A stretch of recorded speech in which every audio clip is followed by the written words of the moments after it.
Magandang araw mga classmates. Ikaw ba ay namomroblema sa iyong lending o microfinance? Madami ba ang hindi nagbabayad dito o puro mispayments ang ginagawa ng mga kliyente mo? Kung napanood nyo ang mga nakaraang video natin mga classmates, marahil ay alam nyo na ang palatandaan na nahihirapan o hindi na magbabayad ng loan si client. At syempre, hindi pa din matatapos dun. Maaaring may mga bagong kliyente ulit kayo na hindi naman magbabayad. At yan ang tatalakayin natin ngayon dito sa ating klase mga classmates, kung ano ba o paano ba maaalis ang mispayment natin sa ating financing business. Ito kasi ang pangunahing dahilan kung bakit nalulugi ito, kaya kailangan natin itong iwasan. Pero bago tayo magpatuloy mga classmates, disclaimer lang, ang mga tatalakayin natin dito ay effective at gumagana sa iba nating mga classmates na may ganitong negosyo at matagal na nag-ooperate. Pero hindi ibig sabihin ay magiging epekto din ito sa inyo. Maaaring hindi ito pwede sa inyo, pero at least makakakuha kayo ng mga puntos na maaari nyo mapakinabangan. At ang una na nga dito mga classmates ay kuhanin mo ang list ng mga kliyente mo na may mispayments at gumawa ka ng aksyon. Ano ba ang mga aksyon na kailangan natin gawin? Ito yan mga classmates. Kailangan na magpadala ka ng sulat sa kolektor mo o galing sa post office para maalarma at maging aware si client sa kanyang bayaring utang sa'yo. Maaari kasing sumusubok lang siyang hindi magbayad sa iyo at kapag wala kang ginawang aksyon dito ay tutuloy-tuloy niya na ito. Karaniwan itong diskarte ng mga kliyente sa mga financing institutions mga classmates, kaya kailangan na huwag nating babaliwalain ang paglaktaw o hindi pagbabayad ng maayos ng mga kliyente natin para hindi ito lumala. Kung sakali na napadalan mo na ng sulat at hindi ito epektibo, pwede mong gawin ay ipabarangay mo na si client.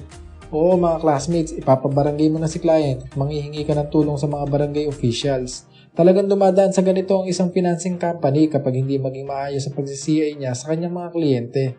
At kung sakali na matigas talaga si client, lumapit ka na classmate sa law office at mag-file ka ng small claims. Ino-honor naman ang ganito at sigurado matutulungan ka ng lalapitan mong ahensya. Maaari din humingi ng payo sa law office kung sakali na hindi pa rehistrado o inaayos mo pa lang ang mga papeles mo sa negosyo mo. Ang ikalawa mga classmates ay magkaroon ng follow-up review sa status ng client every week o every month. Madalang ang gumagawa nito mga classmates dahil sa bukod sa dagdag trabaho ito ay maaaring busy na o madami nang ginagawa ang mga tao mo sa opisina. Pero importante ito mga classmates para maagapan mo ang hindi pagbabayad ni client. Ang ilang halimbawa na kailangan na natatawagan agad ng opisina ay kapag nagdahilan si client na nagkasakit, na aksidente o nagkaroon ng hindi inaasahang pangyayari sa kanila. Ang positive side sa ganitong sitwasyon mga classmates ay mafe-feel ni client ang concern mo sa kanila at maaaring mai-arrange mo ang kanyang pagbabayad para hindi siya mahirapan. Ang ikatlo naman mga classmates ay iwasang magpautang sa walang regular na pinagkakakitaan.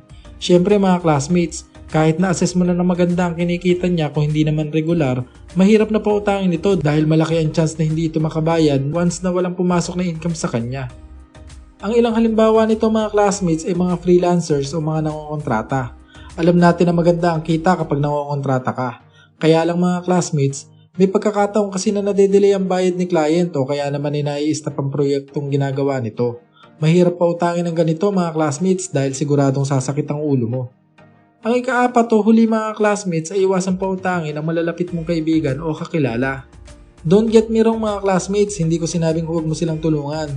Pero sa negosyong pautangan, huwag mo sila papautangin na galing sa opisina o sa kumpanya mo dahil mahihirapan kang singilin sila kapag gipit sila. Kung gusto mo talagang tulungan o pautangin ng mga kakilala o kaibigan mo, kuhanin mo ito sa sarili mong pera o sa allowance mo sa kumpanya mo at huwag mo na patubuan. At least hindi maapektuhan ng kumpanya mo kahit hindi sila magbayad at may iwasan mo din na magkaroon kayo ng hidwaan dahil lang sa pera. Ilan lamang ito sa mga paraan para maalis ang mispayment mo sa iyong financing company. Kung sakali na may iba pa kayong maidadagdag dito mga classmates ay pakisulat naman ito sa comment section sa ibaba para matuto din kami. Ayos! May natutunan ba kayo sa mga tinalakay natin ngayon mga classmates? Sana ay may napulot kayong idea dito at magamit nyo ito sa inyong pang-araw-araw na buhay lalong-lalo na sa mga may lending o microfinance business.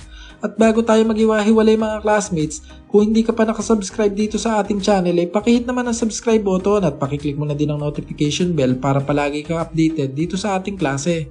Madalas ay nag-upload tayo ng video dito na maaaring makatulong sa atin sa pag-abot sa ating mga pangarap. At kung may mga kaibigan o kakilala din kayo mga classmates na sa tingin nyo ay matutulungan natin ay pakishare naman ang video natin na to para mas lumaki pa ang community natin. Ang layunin natin dito ay para umunlad ang bawat isa at maabot natin ang kanya-kanyang pangarap. Stay tuned lang kayo dito sa ating klase mga classmates at magkita-kita na lang ulit tayo sa ating next video.